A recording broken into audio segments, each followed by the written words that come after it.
지금부터 2016 헌나 1 대통령 박근혜 탄핵 사건에 대한 선고를 시작하겠습니다. 선고에 앞서 이 사건의 진행 경과에 관하여 말씀드리겠습니다. 저희 재판관들은 지난 90여일 동안 이 사건을 공정하고 신속하게 해결하기 위하여 온 힘을 다하여 왔습니다. 지금까지 대한민국 국민들께서도 많은 번민과 고뇌의 시간을 보내셨으리라 생각합니다. 저희 재판관들은 이 사건이 재판소에 접수된 지난해 12월 9일 이후 오늘까지 휴일을 제외한 60여일간 매일 재판관 평일을 진행하였습니다. 재판 과정 중 이루어진 모든 진행 및 결정에 재판관 전원의 논의를 거치지 않은 사항은 없습니다. 저희는 그간 3차례의 준비 기일과 17차례에 걸친 변론 기일을 열어 청구인 측 증거인 갑 제174호증에 이르는 서증과 12명의 증인, 5건의 문서 송부 촉탁 결정 및 1건의 사실조회 결정, 피청구인 측 증거인 을 제60호증에 이르는 서증과 17명의 증인, 6건의 문서 송부 촉탁 결정 및 68건의 사실조회 결정을 통한 증거조사를 하였으며 소추위원과 양쪽 대리인들의 변론을 경청하였습니다. 증거 조사된 자료는 4만 8천여 쪽에 달하며 당사자 이외의 분들이 제출한 탄원서 등의 자료들도 40박스 분량에 이릅니다. 대한민국 국민 모두 아시다시피 헌법은 대통령을 포함한 모든 국가기관의 존립 근거이고 국민은 그러한 헌법을 만들어내는 힘의 원천입니다. 재판부는 이 점을 깊이 인식하면서 역사의 법정 앞에 서게 된 당사자의 심정으로 이 선고에 임하려 합니다. 저희 재판부는 국민들로부터 부여받은 권한에 따라 이루어지는 오늘의 선고가 더 이상의 국론 분열과 혼란이 종식되기를 바랍니다. 또한 어떤 경우에도 법치주의는 흔들려서는 안 될 우리 모두가 함께 지켜가야 할 가치라고 생각합니다. 지금부터 선고를 시작하겠습니다. 먼저 이 사건 탄핵 소추안의 가결 절차와 관련하여 흠결이 있는지 살펴보겠습니다. 소추 의결서에 기재된 소추 사실이 구체적으로 특정되지 아니하였다는 점에 대하여 보겠습니다. 헌법상 탄핵 소추 사유는 공무원이 그 직무 집행에서 헌법이나 법률을 위배한 사실이고 여기서 법률은 형사법에 한정되지 않습니다. 그리고 탄핵 결정은 대상자를 공직으로부터 파면하는 것이지 형사상 책임을 묻는 것은 아닙니다. 따라서 피청구인이 방어권을 행사할 수 있고 심판 대상을 확정할 수 있을 정도로 사실관계를 기재하면 됩니다. 이 사건 소추 의결서의 헌법 위배 행위 부분이 분명하게 유형별로 구분되지 않은 측면이 없지 않지만 법률 위배 행위 부분과 종합하여 보면 소추 사유를 특정할 수 있습니다. 다음으로 이 사건 탄핵 소추안을 의결할 당시 국회 법사위의 조사도 없이 공소장과 신문기사 정도만 증거로 제시되었다는 점에 대하여 보겠습니다. 국회의 의사 절차의 자율권은 권력 분립의 원칙상 존중되어야 합니다. 국회법에 의하더라도 탄핵 소추 발의 시 사유조사 여부는 국회의 재량으로 규정하고 있으므로 그 의결이 헌법이나 법률을 위배한 것이라고 볼 수 없습니다. 다음, 이 사건 소추 의결이 아무런 토론 없이 진행되었다는 점에 관하여 보겠습니다. 의결 당시 상황을 살펴보면 토론 없이 표결이 이루어진 것은 사실이나 국회법상 반드시 토론을 거쳐야 한다는 규정은 없고 미리 찬성 또는 반대의 뜻을 국회의장에게 통지하고 토론할 수는 있습니다. 그런데 당시 토론을 희망한 의원은 한 사람도 없었으며 국회의장이 토론을 희망하는데 못하게 한 사실도 없었습니다. 탄핵 사유는 개별 사유별로 의결 절차를 거쳐야 함에도 여러 개 탄핵 사유 전체에 대하여 일괄하여 의결한 것은 위법하다는 점에 관하여 보겠습니다. 소추 사유의 여러 개 있을 경우 사유별로 표결할 것인지 여러 사유를 하나의 소추안으로 표결할 것인지는 소추안을 발의하는 국회의원의 자유로운 의사에 달린 것이고 표결 방법에 관한 어떠한 명문 규정도 없습니다. 8인 재판관에 의한 선고가 9인으로 구성된 재판부로부터 공정한 재판을 받을 권리를 침해하였다는 점에 관하여 살펴보겠습니다. 헌법재판소는 헌법상 9명의 재판관으로 구성되어 있습니다. 그런데 현실적으로 재판관의 공무상 출장이나 질병 또는 재판관 퇴임 이후 후임 재판관 임명까지 사의 공백 등 여러 가지 사유로 일부 재판관이 재판에 관여할 수 없는 경우는 발생할 수밖에 없습니다. 헌법과 법률에서는 이러한 경우에 대비한 규정을 마련해 놓고 있습니다. 탄핵의 결정을 할 때에는 재판관 6인 이상의 찬성이 있어야 하고 재판관 7인 이상의 출석으로 사건을 심리한다고 규정하고 있습니다. 9명의 재판관이 모두 참석한 상태에서 재판을 할 수 있을 때까지 기다려야 한다는 주장은 현재와 같이 대통령 권한대행이 헌법재판소장을 임명할 수 있는지 논란이 되고 있는 상황에서는 결국 심리를 하지 말라는 주장으로서 탄핵 소추로 인한 대통령의 권한전지 상태라는 헌정위기 상황을 그대로 방치하는 결과가 됩니다. 8명의 재판관으로 이 사건을 심리하여 결정하는데 헌법과 법률상 아무런 문제가 없는 이상 헌법재판소로서는 헌정위기 상황을 계속하여 방치할 수는 없습니다. 그렇다면 국회의 탄핵소추 가결 절차에 헌법이나 법률을 위배한 위법이 없으며 다른 적법 요건에 어떠한 흠결도 없습니다. 이제 탄핵 사유에 관하여 살펴보겠습니다. 우선 탄핵 사유별로 피청구인의 직무 집행에 있어 헌법이나 법률을 위배하였는지 살펴보겠습니다. 공무원 임명권을 남용하여 직업 공무원 제도의 본질을 침해하였다는 점에 관하여 보겠습니다. 문화체육관광부 노 국장과 진 과장이 피청구인의 지시에 따라 문책성 인사를 당하고 노 국장은 결국 명예퇴직하였으며 장관이던 유진룡은 면직되었고 대통령 비서실장 김기춘이 제1차관에게 지시하여 1급 공무원 6명으로부터 사직서를 제출받아 그중 3명의 사직서가 수리된 사실은 인정됩니다. 그러나 이 사건에 나타난 증거를 종합하더라도 피청구인이 노 국장과 진 과장이 최서원의 사익 추구에 방해가 되었기 때문에 인사를 하였다고 인정하기에는 부족하고 유진룡이 면직된 이유나 김기춘이 6명의 1급 공무원으로부터 사직서를 제출받도록 한 이유 역시 분명하지 아니합니다. 언론의 자유를 침해하였다는 점에 관하여 보겠습니다. 청구인은 피청구인이 압력을 행사하여 세계일보 사장을 해임하였다고 주장하고 있습니다. 세계일보가 청와대 민정수석 비서관실에서 작성한 정윤회 문건을 보도한 사실과 피청구인이 이러한 보도에 대하여 청와대 문건의 외부 유출은 국기문란 행위이고 검찰이 철저하게 수사해서 진실을 밝혀야 한다고 하며 문건 유출을 비난한 사실은 인정됩니다. 그러나 이 사건에 나타난 모든 증거를 종합하더라도 세계일보에 구체적으로 누가 압력을 행사하였는지 분명하지 않고 피청구인이 관여하였다고 인정할 만한 증거는 없습니다.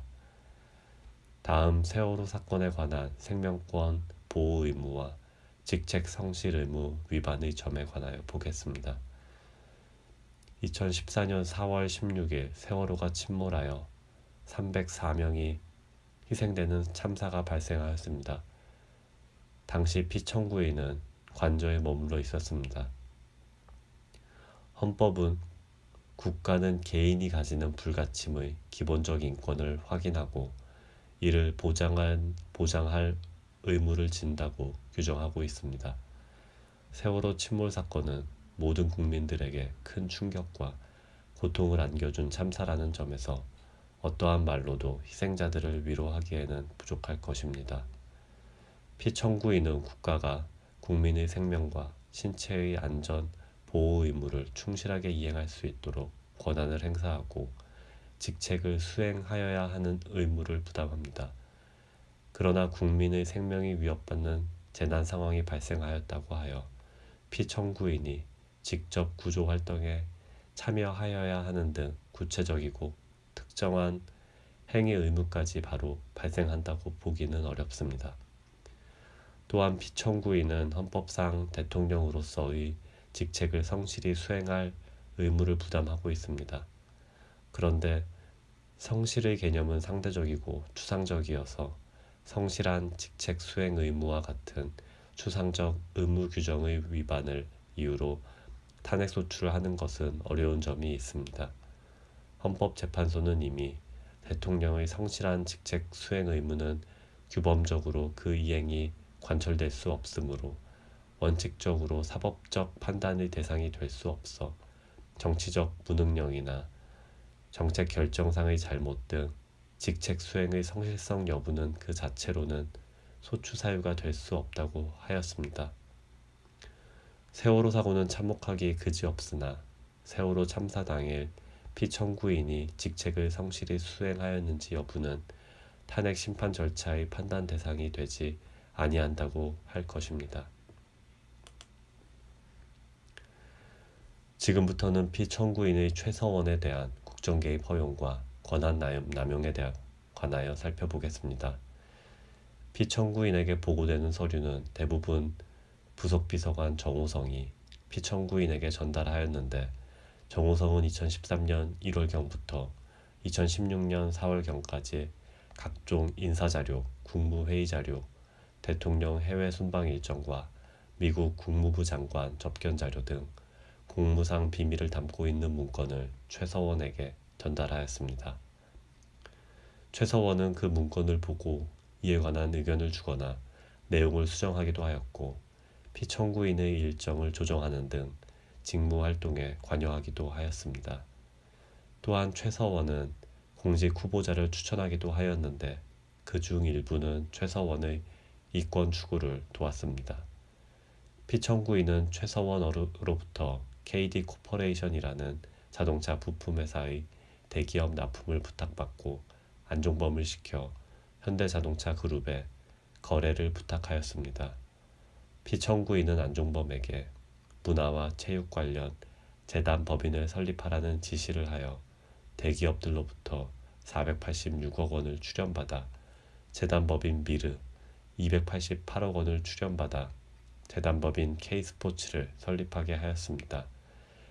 그러나 두 재단 법인의 임직원 임면, 사업 추진, 자금 집행, 업무 지시 등 운영에 관한 의사결정은 피청구인과 최서원이 하였고 재단 법인에 출연한 기업들은 전혀 관여하지 못했습니다.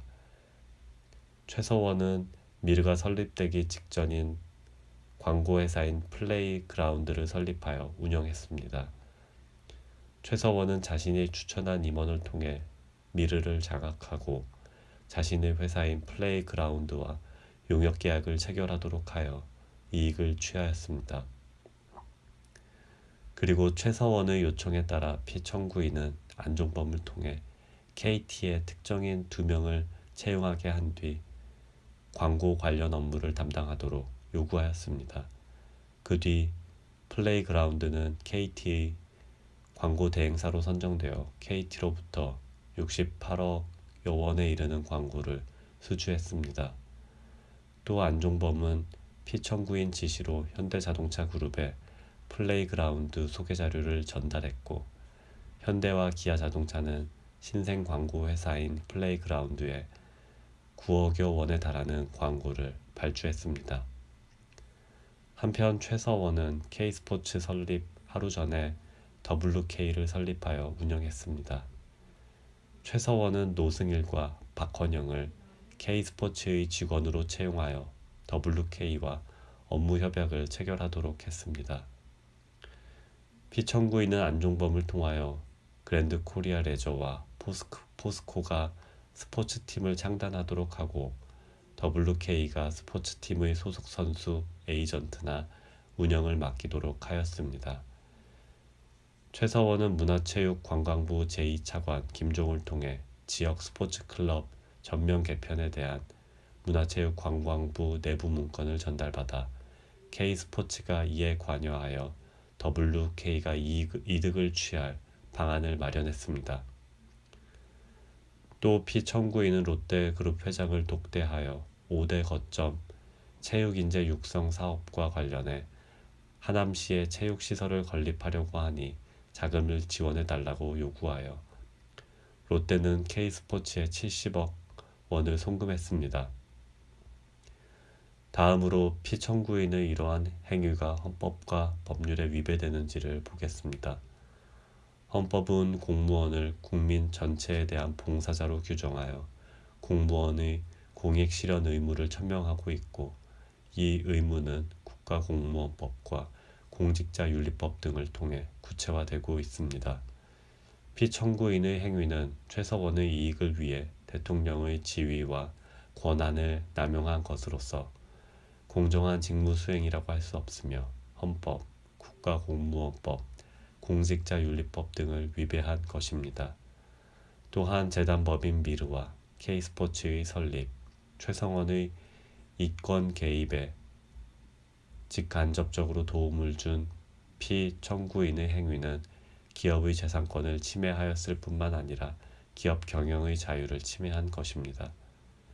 그리고 피청구인의 지시 또는 방치에 따라 직무상 비밀에 해당하는 많은 문건이 최서원에게 유출된 점은 국가공무원법의 비밀 엄수 의무를 위배한 것입니다.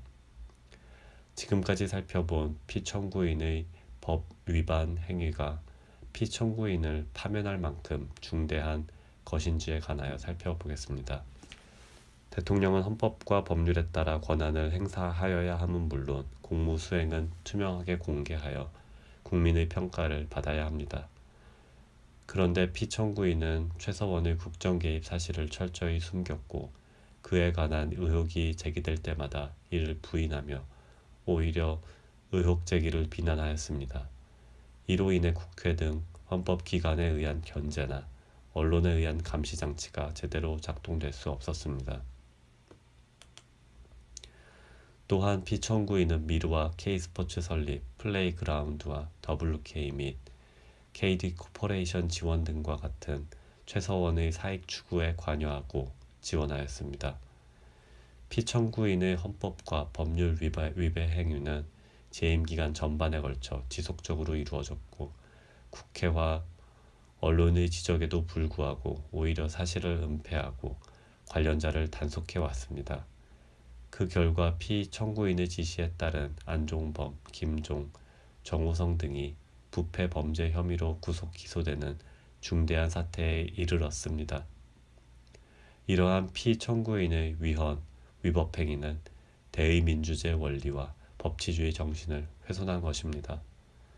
한편 피청구인은 대국민 담화에서 진상규명에 최대한 협조하겠다고 하였으나 정작 검찰과 특별검사의 조사에 응하지 않았고 청와대에 대한 압수수색도 거부하였습니다. 이 사건 소추 사유와 관련한 피청구인의 일련의 언행을 보면 법 위배 행위가 반복되지 않도록 할 헌법 수호 의지가 드러나지 않습니다. 결국 피청구인의 위헌, 위법 행위는 국민의 신임을 배반한 것으로 헌법 수호의 관점에서 용납될 수 없는 중대한 법 위배 행위라고 보아야 합니다. 피청구인의 법 위배 행위가 헌법 질서에 미치는 부정적 영향과 파급 효과가 중대하므로 피청구인을 파면함으로써 얻는 헌법 수호의 이익이 압도적으로 크다고 할 것입니다. 이에 재판관 전원의 일치된 의견으로 주문을 선고합니다.